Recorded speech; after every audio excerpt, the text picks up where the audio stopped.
Hello mga ka-therapy, at dito nga tayo dumaan sa likod. Ayan yung pinuntahan po nating bahay na mistulang tunnel. Ang pagpasok. Ayan, may gabundok na basura dito sa likod. Ayan. Napakarami palang basura dito. Ayan, at ito nga po, naging mistulang tapunan ng basura. Bakit kaya naitampak dito ang mga basura ko naman?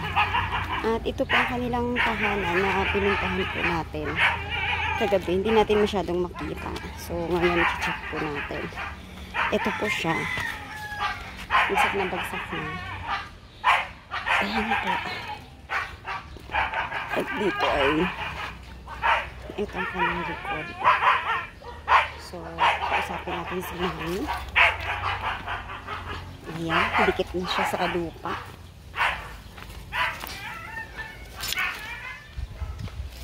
Ayan, mahirap na dumaan. Bagsak na. Ayan, bulok na. Ito po yung bahay kagabi na pinuntahan natin. At dito po sila mistulang nagluluto. Ito, tao po! Tao po! Ito ang kanilang lutuan. Tao po! Ito po yung pinuntahan natin kagabi, mga ka-therapy. At walang tao. Ayan, babagsak na po. Pinasok po natin. Hi! Si Mami? Hindi ko alam natin.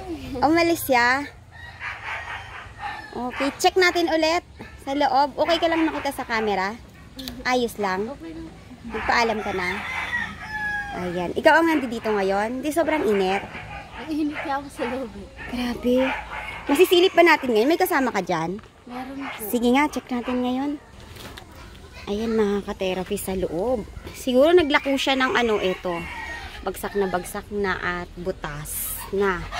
Ayan, dito nagluluto kayo, be? Hindi po dito po sa labas. Ah, dyan sa labas. Ito. Wala bang nagko-construction sa inyo? Wala po. Yung marunong mag-ano ng bahay? Ah, na marunong siya. Silipin natin, be. Punta ka doon, be. Ayan, ganito mga ka-therapy sila dumadaan. Ayan. Ayan, para tayong nasa tunnel. Tunnel ng tubig sa ilalim ng ayan. So, yuyuko tayo. Pero, parang gagapang ako dito mga ka-therapy kahit maliit ako eh. Ayan, ito ang bubong. Siguro, ilang metro ang taas nito? Mula dito? Hindi ko alam, basta mababa. Siguro, isang braso ang haba. Ayan mga ka-therapy. Hindi natin masyadong makita kasi kagabi dahil makapag-flashlight. Ay, may natutulog. Ha? Sino natutulog? Si Junior po. Lasing? Kagabi. Lasing siya? Kagabi po. Ngayon, hindi na. Baka sipain niya ako, ha? Ay, hindi po. Aroy, ano nangyari sa paan niya? May sugat, oh.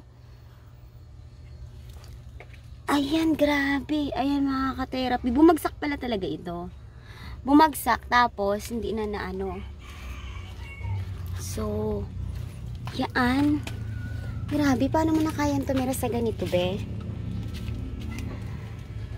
Ayan mga ka-therapy, butas-butas ang dingding.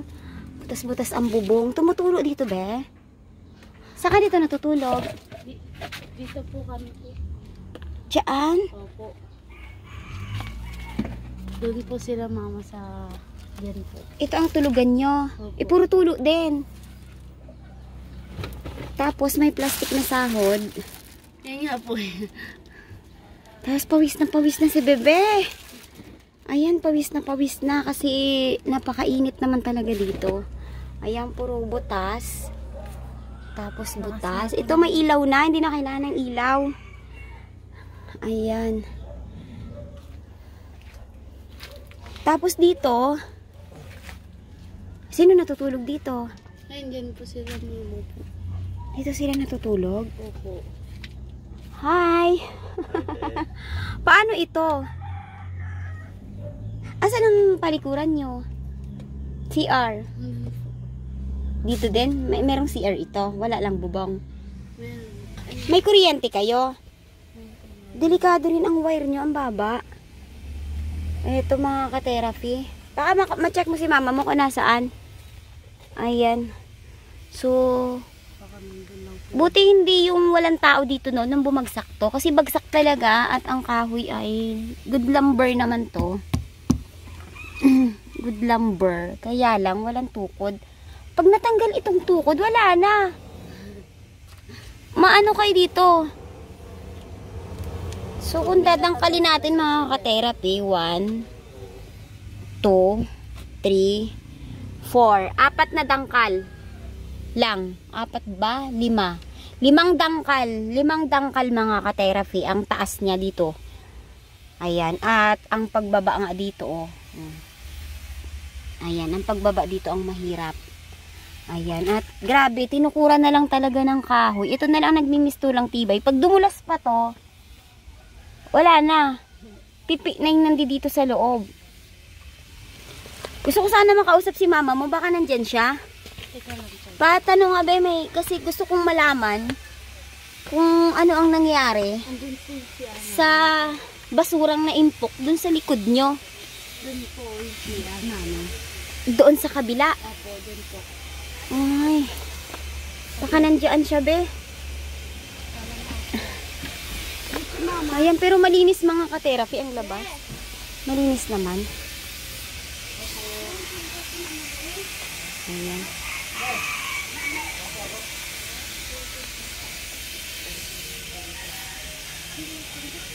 Ito po ang kabuuan ng bahay. Bumagsak siya mga ka-therapy. At tinukura na lang siya. Ayan mga ka-therapy. Ang malaki ang lote. Ayan. Ito CR nyo? Ito CR? Ito ang CR. Napabayaan. Hi! Good morning! Ayan mami, dumaan ako dun sa likod. At napakaraming tambak ng basura. Iyan po ba ay ano? Buti hindi ibinawal na may basurang papasok dito. Hindi, yung pinapatapon kasi sa anak ko yun. Anak niyo po ang dapat na magtatapon. Yung anak ko pinapatapon galing sa CMT yung mga basura na yun. Dito naman tinatambak sa akin yung anak ko na yun. Binabayaran siya para itapon sana yung basura. Bayad 10 piso. So, pag pinahakot sa truck yan, pwede naman. Oo, pwede. Tapos, ano? Sa barangay. At ayan nga po mga ka-therapy, ay ito na po ang bahay ni Mami na bumagsak talaga siya, no? Bumagsak. Pero tinukuran nyo lang para matirhan nyo pa rin. And then, nakita natin mga ka-therapy na dito ay punong-puno ng basura. So, bali Mami, ang anak nyo po, ang dating hinahakot niya ang mga basura doon para kumita siya ng pera. Ang ginawa dito niya, dinala. Ano po ang gusto niyo sanang mangyari sa mga basurang ito, Mami? Mahakot man lang sana namin. Mahakot po sa tamang tapunan, no? Yun po talaga ang gusto niyo na Matanggal namin yung basura. okay. Ayan mga ka-therapy, at dito nga po tayo sa lugar ni Mami Marites. Ayan, at chinek nga po natin ngayong araw ang kanya pong bahay na ipinakita po natin kagabi. Medyo madilim kaya hindi natin makita ang buong paligid. So, ito po ay bahay ni Mami na bumagsak. At igaano na po ito katagal, Mi? 2 years na. 2 years na. At ang pinakamasakit pa mga ka-therapy, ganito na yung bahay nila, ay meron pa pong mga tambak na basura dito. So, bali, ang ginagawa po ng anak niya dati, nagkukolekta siya ng mga basura para sa konting kita. Ang problema, dito niya dinadala. Dinadala lang. Opo. So, ito po ba ay naging problema niyo na rin? Gusto niyong maalis? Gusto na po namin maalis eh. Hindi ko lang mapaano kasi gawa ng wala rin kayo pang bayad sa ano. Opo. So, ang bahay niyo pala na ito po ay ito mga ka-therapy, ito talaga ang flooring niya, no? Mataas dapat siya sa lupa. Iyak na eh. Ang problema, bumagsak siya. At saka yung dito. Ano to? Yan ang laki ng hinulog na. Ano, kunti na lang, Mami, didikit na siya sa lupa eh. Wala kami mapaglagyan pati ng mga damit namin. Oo. Nasira na yung mga cabinet. Kayo, ang lote pong ito ay? Bantay lote kami ng nanay ko dito. Eh, namatay na nanay ko. Kami na lang natitira dito. Ibig sabihin po, sa nanay niyo ang lote na to? Hindi. Bantay lote lang siya kay Tila Bantay Pera. din siya. Tapos bantay din po kayo. Namatay na si nanay. Kami na lang natira mga anak dito. Ano po ang kasunduan niyo ng may-ari dito na kung gaano kayo katagal? Mga 10 taon nandito na kami. Mga 10 years na kayo dito. Hindi lang 10 taon. Dito na ako nagkaasawa. 49 years old na ako ngayon. So, ibig sabihin, okay lang po na tayuan niyo ito ng yung light materials. Okay lang naman yun. Wag lang yung mataas na bahay. Kasi Tsaka yung concrete. Kasi mostly, kagaya kami, caretaker din kami, hindi kami pinapayagang magpatayo ng concrete. Dahil kung sakaling kami ay paalisin, ay gigibain namin ang bahay at dadalhin namin yung materyales. Ganon. So, ito naman po ay pwede nyong ayusin ito. Halimbawa, mga light materials lang. Pwede naman siya. Wag lang siyang, bawal lang siya yung mataas na bahay, yung up and down Opo. na mataas talaga. Bawal lang yung ganon. Okay lang, hindi naman kami masaya lang sa bahay kahit wala naman kami ginawa. Okay lang basta matayo lang namin yung bahay kasi wala na kami halos matulugan. Pero takot na rin ako kasi may bata rin ako gawa ng baka mamaya bumaksak, madaganan kami. Kaya nga po, delikado na po sa loob dahil ang nakita ko sa loob ay tawag dito. Nakita ko sa loob na nakatukod na lang siya ng kahoy. Pag dumulas pa yung kahoy na tinukod na yon, mapipipi kayo sa loob. Inukuran ko yun man sa loob ng kahoy kasi gawa ng para hindi lang siya bumaksak kasi wala nga kami matulugan. Opo. Paano po kung umuulan? Siyempre pwedeng dumulas yan, mga kahoy. Hindi, pag umuulan, hindi kami makasilong. Hindi ko alam kung saan kami lulugar. Kasi tumutulo sa loob nababasa rin kahit pa umuulan. Ibig sabihin, every time na natutulog kayo, may pangamba kayo na baka kung ano mangyari dyan sa inyo. Hindi na ako masyado din nakakatulog dyan kasi ang iniisip ko yung bahay ba. Opo, at saka sobrang init. Sobrang init po dito. Nilagyan ko na nga ng trapal yan, gawa na, tutulo pa rin. Opo, ayan. Talagang ginawa na lang ng paraan. Pero, yan, ipatitingnan ko sa asawa ko sa linggo kung ano ang maganda dito. Kasi ito ay malaki. Malaki siya. Tapos, dapat area lang. Kasi sobrang laki kung bubuuhin siyang ganun. Area dapat ang paggawa. Kumbaga, halimbawa, tatayuin mo na ng kwarto nyo muna. Parang ganun. Ganun po ang nakikita ko. Then, pag natapos ng isang kwarto, di susunod mo yung magiging kusina. Ganun, unti-unti ba? Kasi, pag giniba mo tong lahat, ano to hindi mo to, malaking pera kung bibiglain mong ano to Pagka ma'am na inano nyo to na yung isang giba, pagka nagiba to, isang poste lang to, lahat to gagalaw na. Galaw na siya lahat. Galaw na, wala na siyang tukod sa loob Yung mga kahoy niya, iba dapat diretso, nagano na ho siya. Umano na yung mga kahoy niya. Kung sakali po ba, halimbawa ay yan ay na gawin ng 2 days, may matutulugan kayo ng 2 days. Halimbawa lang po. Sa loob ng 2 araw. Halimbawa okay lang. Lang kahit sa labas lang muna kami matulog. Yung sa labas lang gagawa lang kami ng kahit yung sa ibabaw ng yero, okay na yun.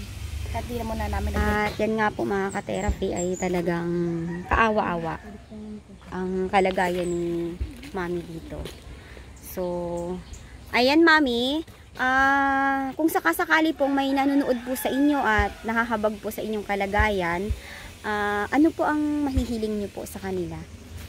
Umihingi lang po ako ng konting tulong na maayos lang po yung bahay namin sa aming kalagayan.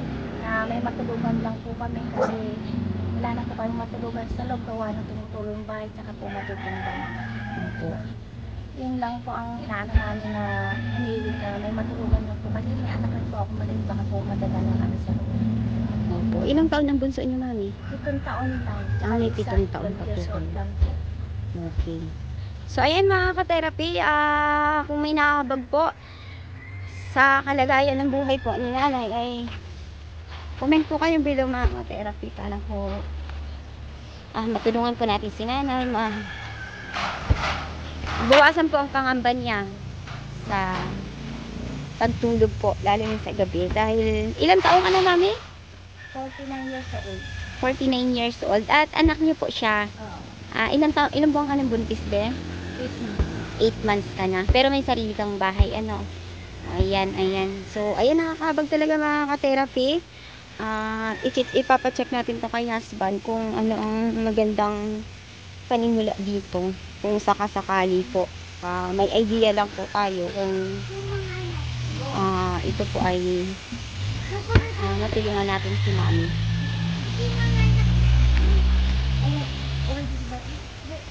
So, kahit ang CR nyo, no? Grabe ang CR nyo. Sira na rin.